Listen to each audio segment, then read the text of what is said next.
Shalom, amahoro mwese aho muri, ndabasuhuza mwese aho muri, ndashimira Imana yongeye kutwongerera umunsi mushya, ni kubw'ubushake bwayo ko tuba twaramutse kuri uyu munsi, kuko Imana itabishatse ntabwo twaba twaramutse. Ni ukuzajya tubishimira Imana buri munsi uko bukeye ni impano y'Imana yo kuba umuntu agihumeka ariho. Reka nsenge kugira ngo niragize mu maboko y'Imana mbere ko ntangira gusoma ijambo. Data wa twese uri mu ijuru, nje imbere y'ubwiza bwawe nkwinginga kugira ngo ubane nanjye muri ino jambo. Uhoraho, ndakwinginze kugira ngo ugushaka kwawe abe ari ko gusohoza, simba ari jye mvuga ahubwo abe ari wowe uvuga, kugira ngo tubashe gufashwa mwami, kugira ngo tubashe gukira imitima. Nyagasani, ndakwinginze kugira ngo abe ari wowe wikorera. Mwuka wera, ndakwemvise kugira ngo uzubane nanjye muri kano kanya, unshoboze muri byose, unsobanurire ibyo ntabashije gusobanukirwa, ni mu izina rya Yesu Kristo mbisabye mwami, amen. Uno munsi turakomeza dusoma mu itangiriro igice cya 19, niho twari tugeze ku murongo wa 30 kugeza ku murongo wa 38. Dusome mu izina rya Yesu Kristo. Umutwe w'amagambo uravuga uti: inkomoko y'Abamowabu n'Abamoni. Loti ava i Sowari arazamuka ajya ku musozi, abanayo n'abakobwa be bombi, kuko yatinyaga gutura i Sowari. Abana n'abakobwa be bombi mu buvumo. Uw'imfura abwira murumuna we ati: data arashaje, kandi nta muntu mu isi wo kuturongora nk'uko abo mu isi bose bakora. Reka dutereke data vino, turyamane nawe kugira ngo ducikure data. Batereka se vino muri iryo joro, uw'imfura aragenda aryamana na se.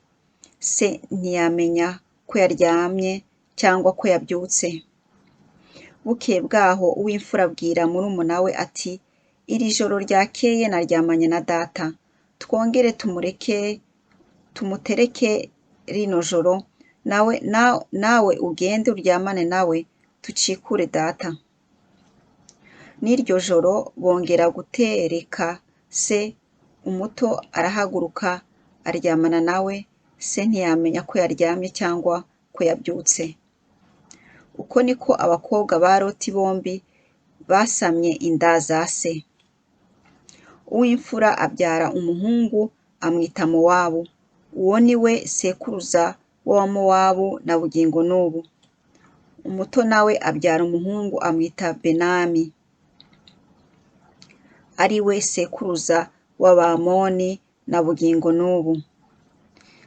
Iri ni ijambo ry'Imana, amen.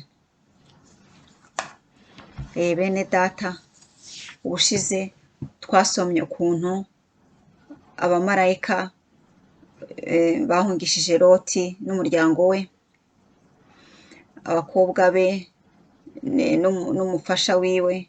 Uretse ko umufasha wiwe yakoze icyo Imana yamubujije gukora, agahinduka inkingi y'umunyu. Nuko rero abandi barakomeje, ariko nk'uko twabisomye, kuri ako gasozi Loti yahungiyeho, Sodoma na Gomora, Imana ihatwika. Ntabwo ariho yagumye, yagiye ahandi Imana yari yamubwiye guhungira, ahandi abamarayika bari bamubwiye guhungira, aba ariho yimukira.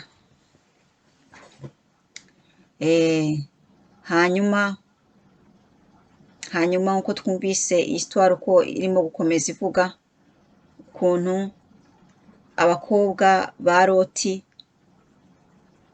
bagize ibitekerezo byo kubyara abana, byo gutwita abana ba se, kuko bari bafite ubwoba ko nta mugabo uzabarongora mbega. ko batizigera barongora, ko batazigera babyara. Ibyo bituma batekereza bijyanye n'ibitekerezo byabo, bakora amahano, baryamana na se uko ari bombi. Nubwo rero barasama abana, umva baratwise bombi uko ari babiri. Mu by'ukuri nk'uko tubisoma, ari Loti yakoze amahano, kubona yaranyoye vino agasinda. Yanyoye vino arasinda. Icyo nicyo, aho niho Satani yamufatiye. Iyo adasinda, iyo atanywa iyo vino akayihorera, ntabwo ayo mahano yari kuba mu rugo rwe. Ariko yari afite mbega yakoze akurikije intege nke za kamere ye y'umubiri. N'abakobwa be rero nabo bari barakuriye muri Sodoma, bari bafite ingeso, bari bafite imigenzo nk'iy'abo muri Sodoma. Bene data, biragoye gukurira ahantu no mu makaritsiye asanzwe, kurera ahantu habi. Iyo urereye mu makaritsiye mabi arimo ingeso mbi, imidugudu mibi irimo ingeso mbi, abana bagakurira aho ngaho, n'abana bakura bafite izo ngeso z'aho hantu. Urumva, nubwo abakobwa ba Loti bari bahungishijwe, ariko bari bagifite ingeso nk'iz'abasodomi, nk'izo muri Sodoma. Bari bafite iyo migenzo yabo, kubona baratekereza icyo kintu, bagakora amahano, kandi uko ubyumva ntabwo byabateye isoni, bumvise ko ari ibintu bisanzwe. Ku bwabo bumvise ari ibintu bisanzwe, bumvise bafite ukuri kwabo, ariko mu by'ukuri bari bakoze amahano.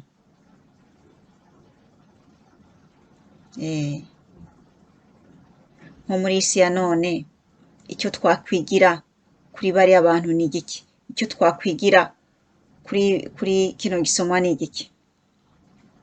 Tubayeho mu isi yanduye. Iyi si nayigereranya na Babilone nk'uko Bibiliya ivuga. Tuba muri Babilone, ariko ntabwo turi aba Babilone.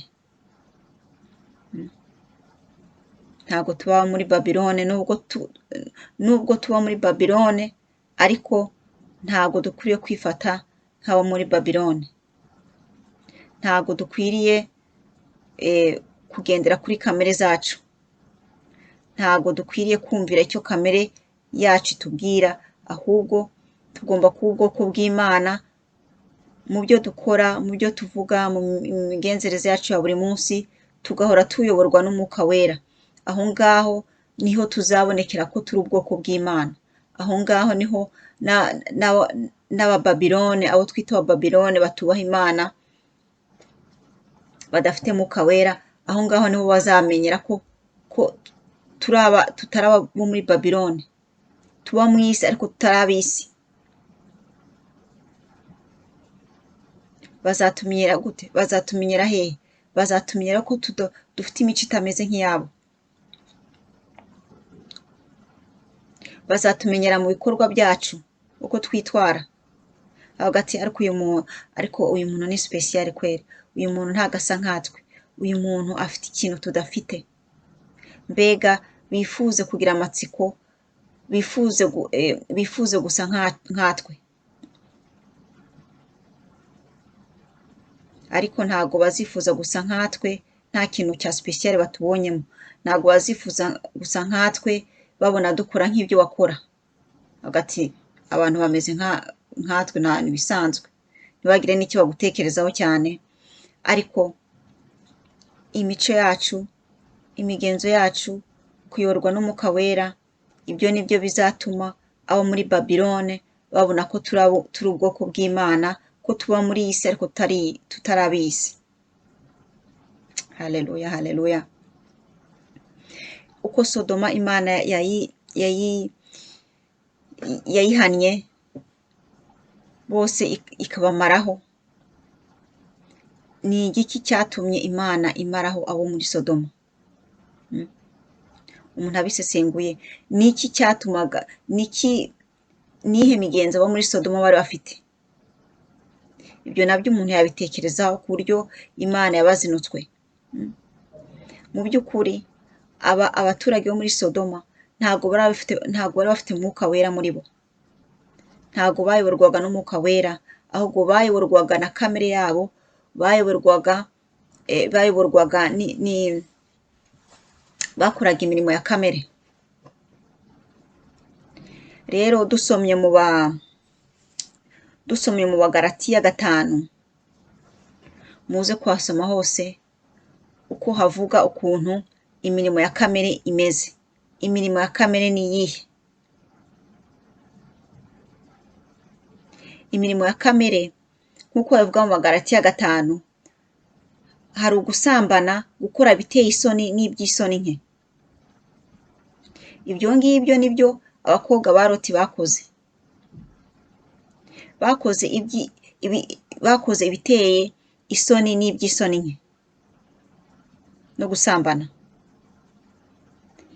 Ibyo ngibyo rero bakoze bijyanye n'imirimo, mbega ni imirimo ya kamere, niyo yabatumye gukora uko nguko, niyo yabatumye gutekereza uko, kuko bari bafite kamere, ntabwo bayoborwaga n'umwuka wera, ntabwo umwuka wera yabayoboye gukora ibyo bakoze, ahubwo ni kamere.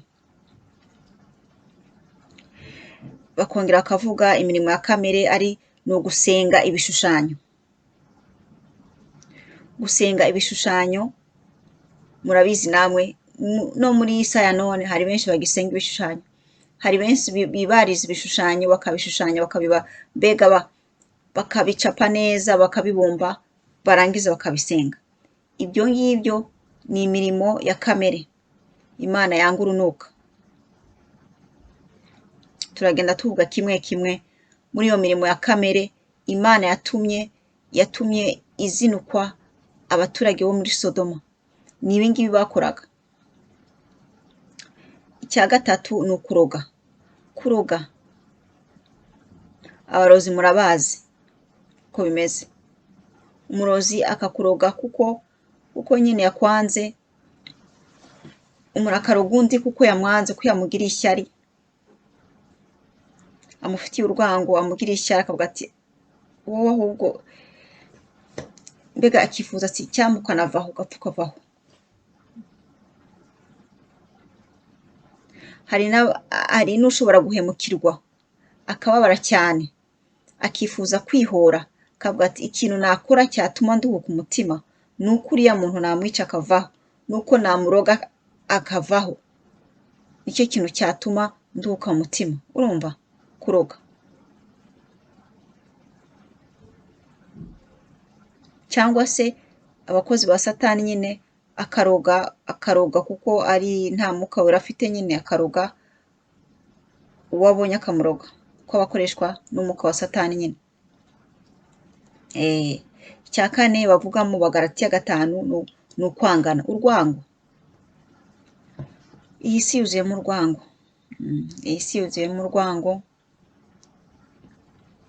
Urwango ni rwinshi, ugasanga abantu bavukana barangana, abantu barangana kubera amoko bafite. Bamwe bakavuga ati ukaza wumva ko Abahutu n'Abatutsi, tuvuga urugero, ari abantu bangana cyane, bazerana urunuka mu bihugu bimwe, bakangana urunuka, kandi bose ari bamwe, bararemwe mu ishusho ry'Imana ari bamwe, ariko urwango gusa rukaba mu bantu. Ibyo ngibyo ni bimwe Imana yanga urunuka, ari no mu mirimo y'Abasodomi biberagaho ku mirimo ya kamere yabo nyine. Ibi byose ndimo kuvuga. Gutongana, intonganya, abantu bagatongana bigacika, bagatongana bigacika, bafite ibyo bapfa, wenda ni amashyari, wenda ni ibintu byabo byose baba bapfuye, amashyari, umwumvikano muke, ukavamo gutongana tu. Iyo mirimo yose, iyo ngiyo niyo mirimo Imana yanga urunuka. ntabwo ari imirimo iyobowe n'umwuka wera, ni imirimo iyobowe na kamere. Ishyari, ishyari ni ikintu kibi cyane.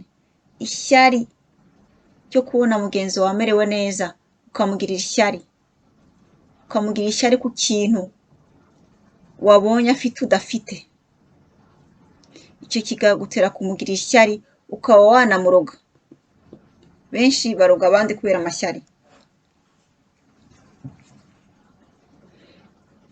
Imana idukize ibyo bintu, idukize ibyo bintu, itugire ubwoko bwayo bwejejwe. Hakaza umujinya, umujinya ni ikintu kibi cyane. Umujinya ushobora gutuma ukora ikintu kuko wagize umujinya ushobora gukora ikintu kibi, ushobora kuregreta ubuzima bwose kubera umujinya. Ushobora kugira umujinya ukaba wakubita umuntu, ukaba wakwica umuntu, ukaba watera ikintu umuntu kuko wagize umujinya, ukaba wanamwica. Benshi bari muri prison muri iyi saha ya none mvuga, bari muri prison kuko ku mpamvu y'umujinya. Bagize umujinya bakica abo bana akamwica kubera ikijinya atabashije gukontorora. Ibyo byose ni imirimo ya kamere Imana yanga urunuka. Imana igomba kudukiza kabisa tukava kuri icyo kintu. Umuntu akaguhemukira, wenda akaba yakugiriye nabi, yego, ukagira umujinya, ukamugirira umujinya. Hari umujinya abantu baba bafite umujinya wo kwihora bakaba bakubita undi bakabamwica. Hari n'uwundi mujinya ukomeza kuba mu mutima ukavamo urwango, ukavamo n'inzika. Iyo yose ni imirimo ya kamere Imana idashaka ko iba muri twebwe. Turi abantu, twambaye umubiri, ariyo mpamvu kamere tugendana nayo, ariko tugomba kwitsinda mu gusenga no mu gusaba Imana imbabazi no mu gusaba Imana kugira ngo iduhe umwuka wera tuvavanure n'ingeso z'umubiri. Iyo umuntu afite umujinya aba yumva ko afite impamvu y'uko yagize umujinya. Niwe yampemukiye, niwe yangiriye nabi, niyo mpamvu ufite umujinya, niwe yambanjije. Ibyo byose nta excuse ihari. Ibyo byose ni imirimo ya kamere. Tubyumve, tubimenye, tubisobanukirwe. Ni imirimo ya kamere, Mwuka Wera aba yagiye kure. Iyo mugenzi wawe aguhemukiye, uzajye umureba urebe ko atari we, ariko yabikoreshejwe n'imyuka mibi. Atari we yabikoze, ariko hari umwuka mubi umuri inyuma watumye akora ibyo bintu, watumye aguhemukira, umwuka mubi watumye akubabaza. Ariko ibyo byose ntabwo umuntu yapfa kubigira atarabisengeye, ngo ubisengere, winginge Imana, usaba imbabazi, mbese Imana igukize, ubona agakiza kuzuye. Tugomba kubona agakiza kuzuye, kuko agakiza k'igice ntaho kazatugeza.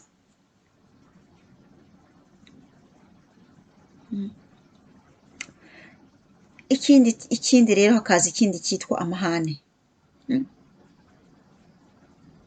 Ugasanga abantu dufite amahane menshi cyane. Amahane avamo n'umushiha. Ugasanga umuntu afite umushiha, ugasanga umuntu ahorana amahane, mbega ugasanga umuntu ahora abishye tu. Ibyo byose ibyo ngibyo ni imirimo y'umwuka wera, ntabwo ari imirimo y'umwuka wera. Izo ntabwo ari imbuto z'umwuka wera, ni imirimo ya kamere. Ibyo byose Imana yanga urunuka. Kwitandukanya no kwirema ibice, ibyo turabizi cyane cyane, ariko ko bibaho mu buzima bwacu bwa buri munsi. Abantu turitandukanya, abantu twirema ibice, ugasanga abantu ntituvuga rumwe, ugasanga mbese no gusangira ku meza ntabwo ushobora gusangira ku meza n'abandi kuko ngo batari mu bwoko bwawe, ngo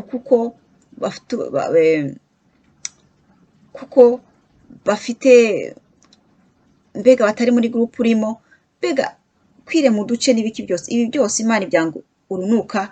harimo n'ikindi cyitwa rasisme nacyo cy'ubundi bwoko.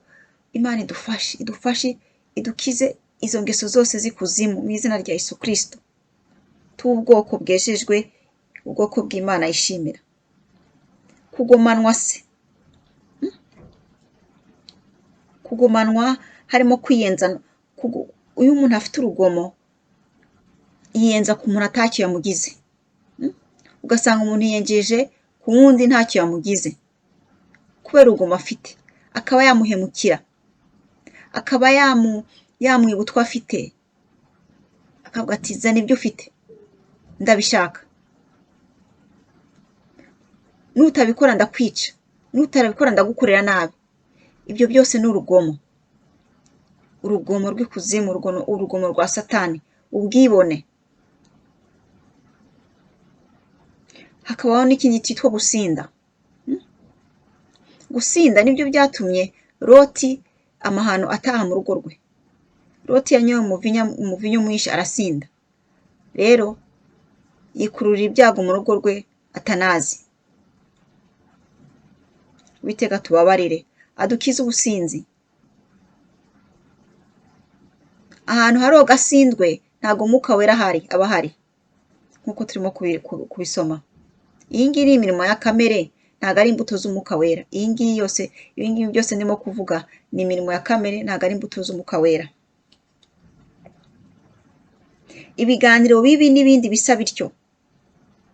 Ibiganiro bibi ni kangahe abantu bicara barimo kandi ari abantu bakuze, ugasanga barimo kuganira ibintu biteye isoni,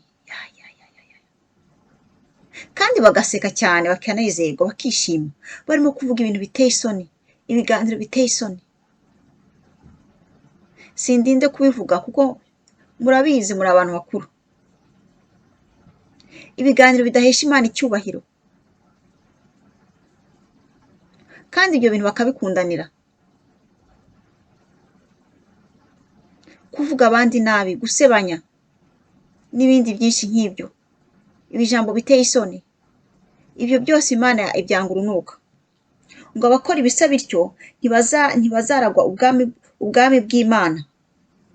Nuko nguko ijambo ry'Imana ritubwira mu Bagalati 5 ko abakora ibisa bityo ntibazaragwa ubwami bw'Imana.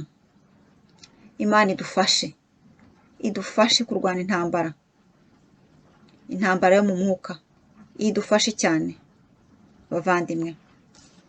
Abagalati 5 bakatubwira haratubwira n'imbuto z'Umwuka Wera uko zimeze. Imbuto z'Umwuka Wera zirimo urukundo. Icya mbere mu mbuto z'Umwuka Wera ni urukundo. Urukundo rufite insobanuro nyinshi, rufite definition nyinshi. Ufite urukundo ntagira ishyari, ufite urukundo arihangana, ufite urukundo ntago akora ibiteye isoni, agira neza. Ufite urukundo, mbega urukundo rurihariye. Urukundo uko waruvuga musome mu Bakorinti ba mbere igice cya 13 uko urukundo baruvuga.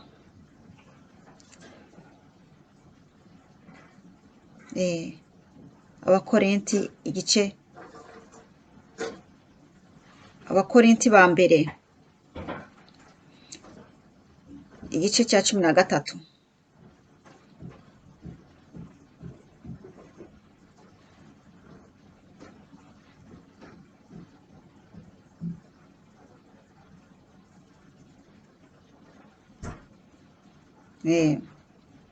Muri buze kuyisomera neza ukuntu urukundo rumeze. Urukundo rurihangana rukagira neza. Urukundo nyine ntirugira ishyari. Urukundo nyine ntirwirarira. Kwirarira, uzi kwirarira uko ibintu bimeze. Ukirarira kugira ngo abantu bagutinye. Umuntu akirarira kugira ngo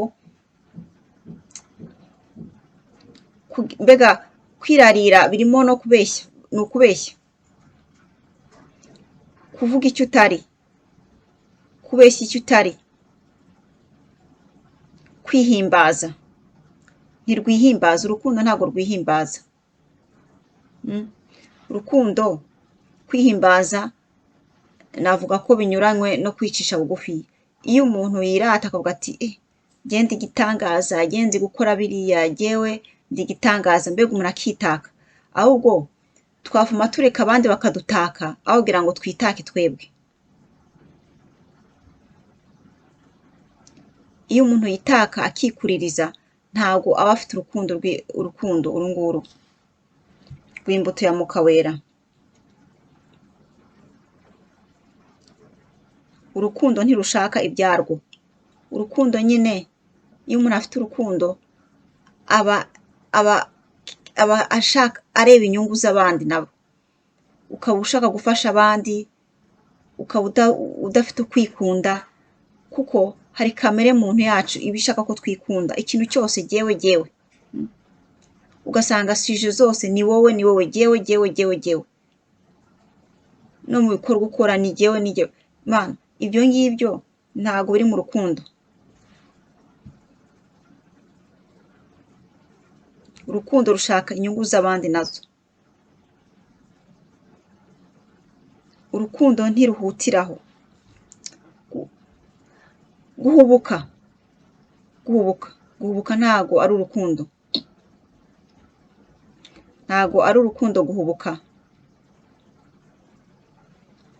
Mbega gukora ikintu huti uhubuka. Umujinya ugatera guhubuka, gukora ikintu utagambiriye no gukora, mbega umuntu agahubuka. Umuntu yakubwira nabi ukamusubiza nabi. Ibi ngibi nibyo urukundo rutubwira uko rumeze. Urukundo ntirutekereza ikibi ku bantu. Ntabwo rutekereza ikibi ku bantu. Kwiyumvira abandi nabi, ukabakekaho ibibi, aho kugira ngo wiyumvire neza umuntu, ahubwo ukamuhora umwiyumviraho nabi. Ibyo byose ntabwo biva ku rukundo. Urukundo ntirwishimira gukiranirwa kw'abandi, ahubwo rwishimira ukuri. Rero ni uko nguko ibintu bimeze. Iyo umuntu adafite urukundo abona abandi bakora nabi, ahubwo agakoma amashyi, akabashyigikira, agakoma amashyi, akavuga ati mwakoze neza. Urumva ntabwo umuntu aba atandukanye nabo. Niba bakoze nabi ukabashyigikira, uba umeze nkabo. Ariko urukundo rwishimira ukuri. Urukundo rubabarira byose, rwizera byose, rwiringira byose, rwihanganira byose. Ibi byose ni iby'Imana igomba tugasaba Imana cyane kugira ngo itubashishe kugera kuri urwo rukundo rw'ukuri, atari urukundo rwo kubeshyabeshya. Urukundo rw'uburyarya narwo ruriho, rwa kamere ya muntu. Ijambo ry'Imana kandi rikatubwira aha ngaha ko urukundo rutazashira. Byose bizashira, ariko nta rukundo ntiruzashira. Urukundo, umuntu ashobora gukora ibitangaza ariko adafite urukundo. Umuntu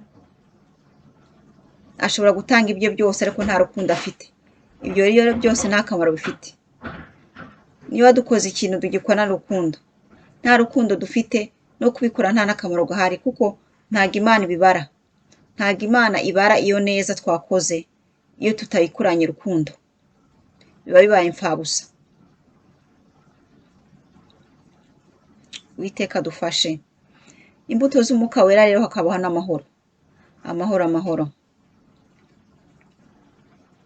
Amahoro ni ikintu gikomeye mu bintu. Iyi si ibuze amahoro. Mwibuke cya gihe Yesu yasize araze intumwa ze, akaziraga amahoro. Ati nimugire amahoro, mbahaye amahoro yanjye, sinyabahaye nk'ab'isi, nimuguma mu rukundo rwanjye. Nituguma mu rukundo rw'Imana, muri uru rukundo rw'Imana nyine, ntabwo tuzabura amahoro. amahoro ni ubutunzi bunini, amahoro ni ubutunzi bukomeye. Ni benshi bafite ibintu bifatika byinshi cyane ariko babuze amahoro. Amahoro atuma umuntu aba nabi cyane akaba nabi. Amahoro atera sante nziza, atera kugira sante nziza deja. Udafite amahoro se n'umubiri urabyumva. Umubiri ufite kurwara kuko umuntu yabuze amahoro. Ni byinshi ni byinshi. Imbuto z'umwuka wera rero hakaza ibyishimo. Ibyishimo. Ntabwo umuntu afite kugira ibyishimo nta mahoro afite. Ibyo ntabwo bishoboka. Iyo umuntu afite amahoro n'ibyishimo bikurikiraho. Uzi kuba kuri iyi si umuntu ababaye. Uzi kubaho kuri iyi si umuntu nta byishimo afite. Hari bamwe bashobora gutekereza ati ngewe ningera kuri biriya, Imana nimpa iriya nzu, Imana nimpa iriya modoka, nzishima. Cyangwa abandi bakavuga ati Imana nimpa umugabo, Imana nimpa abana, nzishima. Imana nimpa urugo, nzishima. Imana nimpa kiriya na biriya, nzishima. Ariko mu by'ukuri ntabwo ari uko bimeze, ntabwo ari byo. Ntabwo ari byo. Kwishima ntabwo bituruka no ku bintu bifatika ngo ubonye iki urishimye. Ibyo byishimo nk'ibyo bimara iminota mike cyane. Ntabwo ari ibyishimo by'izi mbuto za mwuka wera. Ntabwo ari uko bimeze. Ibyishimo ushobora kwishima nta n'ikintu ufite. Ushobora kwishima waba uraye. Ushobora kwishima nta mwana ufite. Ushobora kwishima nta rugo ufite. Ushobora kwishima wibera muri nyakatsi. Ushobora kwishima nta n'inkweto ufite zo kwambara. No, ibyishimo ntabwo ari ibyishimo ibi ngibi ndimo kuvuga. Ntabwo ari ibyishimo by'ab'isi, by'isi iduha, ariko ni ibyishimo by'ijuru iduha. Hakaza ikindi mu mbuto z'umwuka wera cyitwa kwihangana. Kwihangana. Kwihangana ni ikintu gikomeye cyane cyane cyane kuri iyi si, kugira ngo uwibemo wihanganye mu bigeragezo byinshi umwana w'umuntu afite kunyuramo. Umuntu akaba yifitiye kwihangana. Kwihangana ni ikintu kigeza ku ntsinzi. Ni benshi batageze ku ntego yabo kuko babuze kwihangana. Ni benshi batageze ku nzozi zabo kuko babuze kwihangana. Ni benshi batangiye gusenga bakagera hagati, kwihangana bikabananira bagasubira mu by'isi. Ni benshi cyane cyane. Bakavuga ati nahungiye ku Mana nzi ko Imana izangirira neza, ahubwo ndimo kubona ibyago byanjye byiyongera. None gusenga bimariye iki? Aho no kubura kwihangana. Iyo tugeze mu bigeragezo byo kuri iyi si, kwihangana kwacu kurashira. Bisaba rero kwihangana kwa mwuka wera. Kwihangana kwa mwuka wera niko kwihangana gutuma umuntu yihanganira ibintu bikomeye. Uku niko kwihangana kw'iyi mbuto y'umwuka wera. Ni kwitubwira kwihangana mu bintu bikomeye.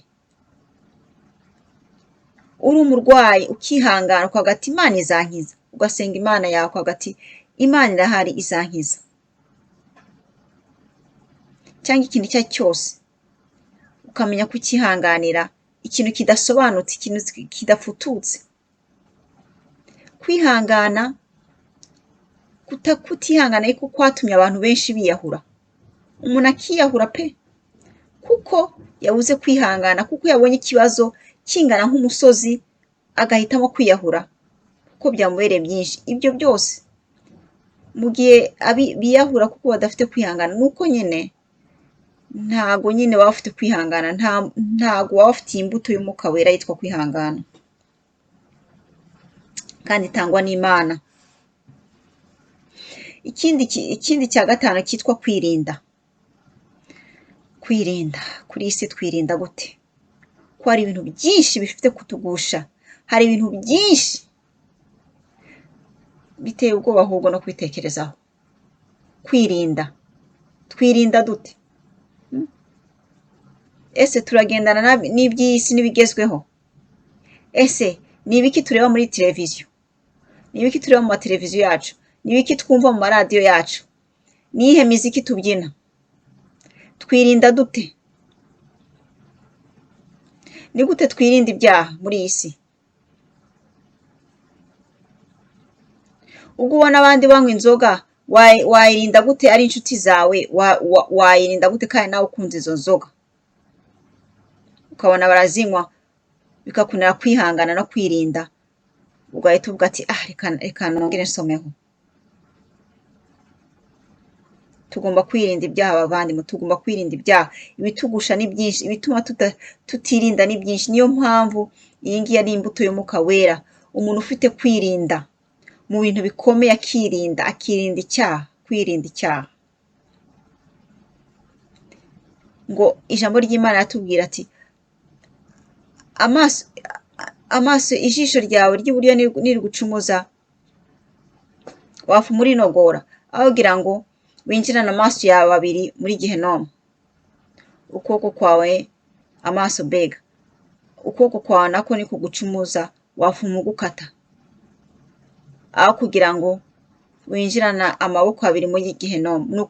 Ni iki ngiki Imana ishaka yatubwiraga ko tukirinda.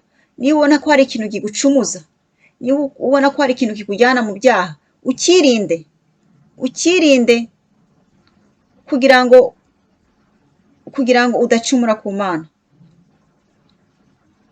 Birakomeye, ariyo mpamvu tugomba gusenga, tugakomeza kwinga dusenga, kuko kuba kuri isi birakomeye cyane. Kuba kuri isi ntabwo ari ibintu byoroshye. Abantu benshi bataye kwizera, abantu benshi bataye iby'Imana kuko bikomeye, kuko birakomeye nyine.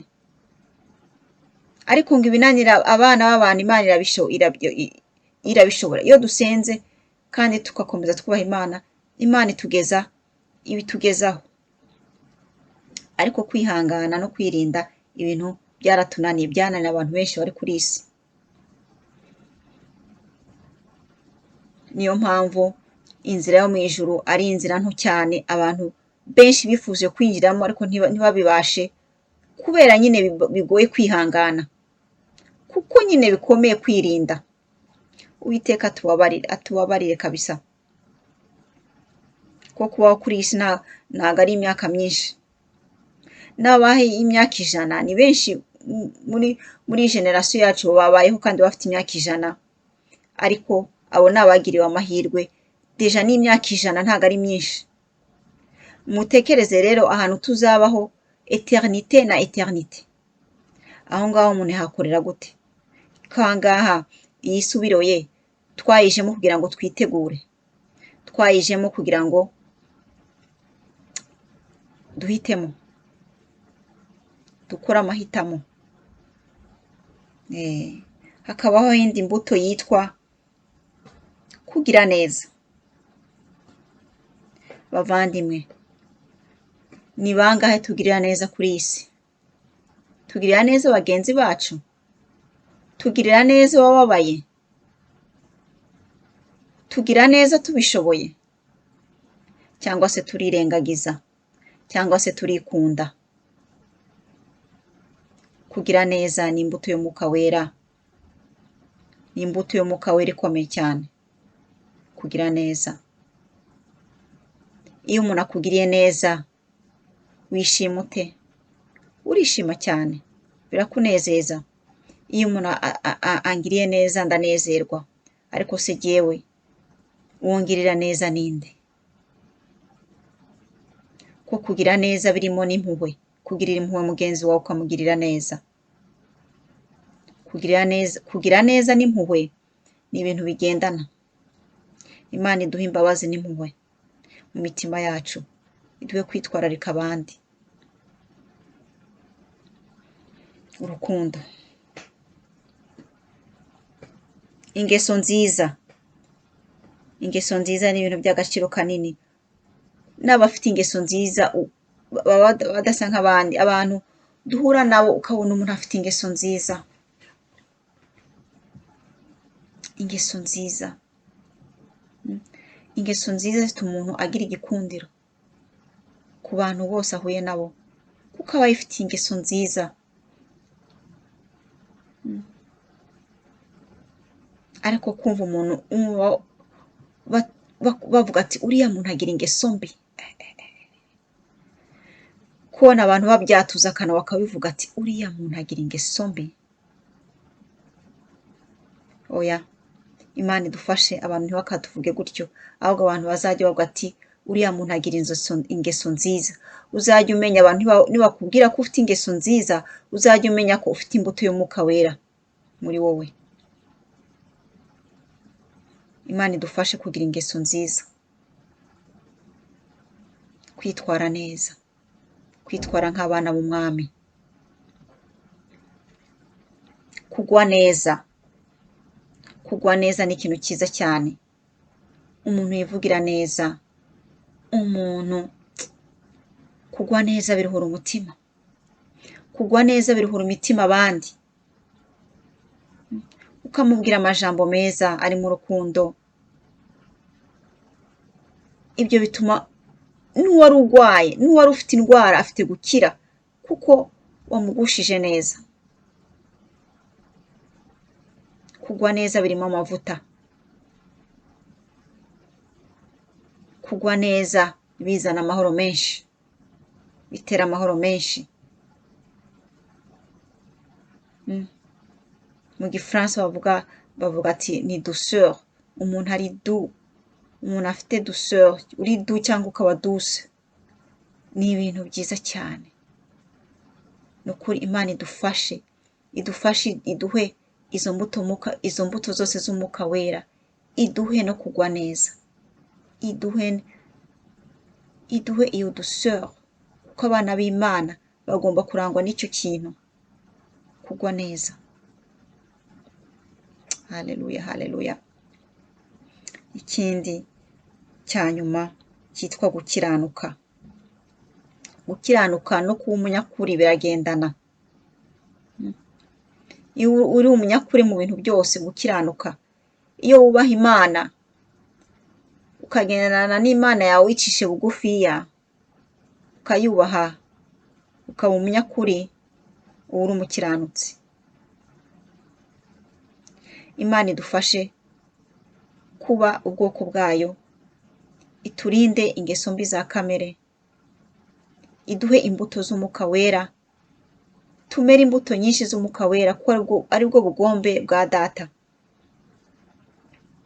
Ngo ibimeze bityo nta mategeko abihana. Ninde wahana ufite urukundo? Ninde wahana ufite amahoro? N'amategeko yo kuri isi ntabwo abihana. Ibyishimo, kwihangana, ahubwo iyaba gusa abantu baba kuri isi bose tubifite, nta wajya muri prison, nta wajya muri gereza, nta marira yabaho, mbese haba hameze nko muri paradizo. Dushakishe rero kuba muri paradizo, nubwo tukiri muri isi, ariko dushakishe kuyibamo. Twere izi mbuto nziza z'Umwuka Wera, kugira ngo abantu bazisoromeho, abantu baryoherwe bazisoromeho. Ugende ugwe neza, ugende ugire neza aho uciye hose, ari ku kazi, mbega community yose uri, aho uhuye n'abantu bose, aho uri, okaziyo yose ije ibonetse, ibi byose imbuto z'Umwuka Wera ukazikoresha. Tutazifite tukanazisaba n'Imana kugira ngo tuzigire, tuzitunge muri twebwe, kugira ngo ko izi mbuto z'Umwuka Wera ni umuti w'uburwayi bwa benshi. Imana iratubwira ati mugende mu umucyo w'isi, muri umunyu w'isi, kuko Imana yayivuze gutyo. Nicyo ngicyo yayivugiye. Uri umucyo w'isi, abantu bazakureba bari mu mwijima nabo batangire kwaka, kuko wabamurikiye. Uzi kurya ibiryo bitagira umunyu uko bimeze? Nubwo byaba biryoshye bite, nubwo byaba byatetswe gute, ibyo biryo ntabwo umuntu abyifuza kubirya, bihita bibiha. reka abantu batubonemo akanovera. Bavuga ati uriya muntu harimo akanovera. Uzi kuba umuntu afite akanovera muri we?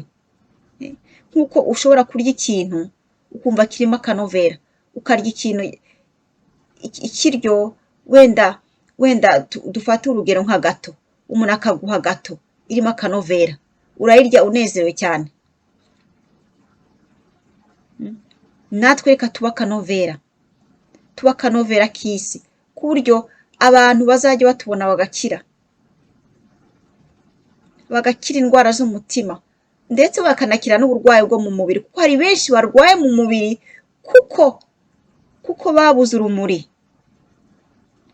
kuko babuze ubamurikira, bari mu mwijima, bakarwara imbere n'inyuma.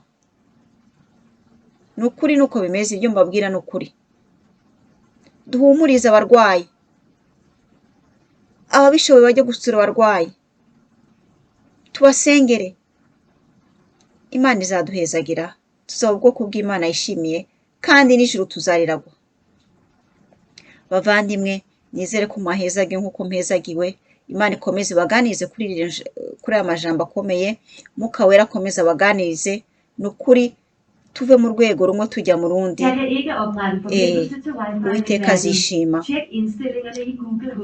Nyagasani abaho imigisha aho muri hose, mukomeze murindwe, nandiho tuzosubira Imana nibishaka.